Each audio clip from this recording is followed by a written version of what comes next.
Once upon a time, in a kingdom of golden hills and silver rivers, there lived a princess named Amelia. She was the only daughter of King Alden, a wise and gentle ruler. Amelia had long golden hair, eyes like spring skies, and a heart as soft as velvet. But what made her special wasn't her title or crown, it was her kindness. She gave warm bread to hungry travelers. She listened to the castle cooks when they were sad. Even the palace cats loved her. When Amelia turned 14, she was sent to study at the Royal Academy of Austria Grand, and prestigious school for nobles from across the land. It had marble staircases, golden chandeliers, and students who wore silk and velvet. Amelia, though a princess, was always polite to the cooks and gardeners, and even the shy students others ignored. Kindness, her father always said, is the crown that never fades. But one winter night, tragedy struck. King Alden fell ill with a fever that no healer could cure. Before the stars blinked twice, he was gone. With no heirs or powerful allies, the kingdom of Aurelith was quickly overtaken by greedy nobles.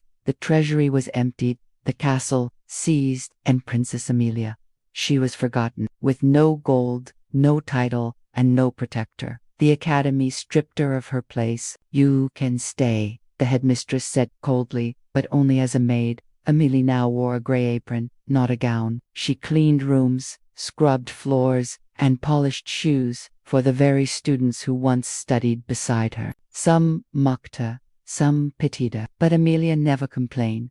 She smiled, she worked, she helped other maids who were older or sick. She still whispered to herself, "Kindness is the crown that never fades." One spring morning, a grand carriage arrived at the academy. Out stepped a tall man in emerald robes. His eyes were sharp but kind.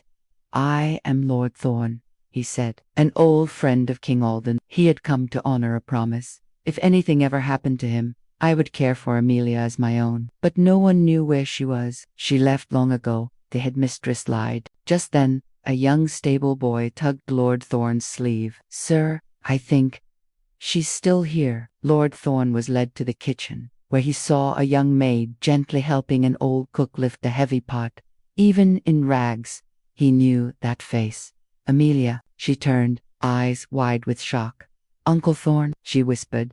They embraced, tears falling freely. "I searched for you everywhere," he said. "Your father would never forgive me if I left you here." That very day, Lord Thorn took Amelia from the academy. He dressed her in royal silks again, but she still helped the servants carry trays and taught the kitchen boy how to read. He adopted her as his daughter, gave her a home filled with love, music, and laughter. But Amelia never forgot her days as a maid. She used her new position to create schools and shelters for orphans and workers, and she became known across the land as the Princess of the People, because kindness never fades even when crowns do. The end.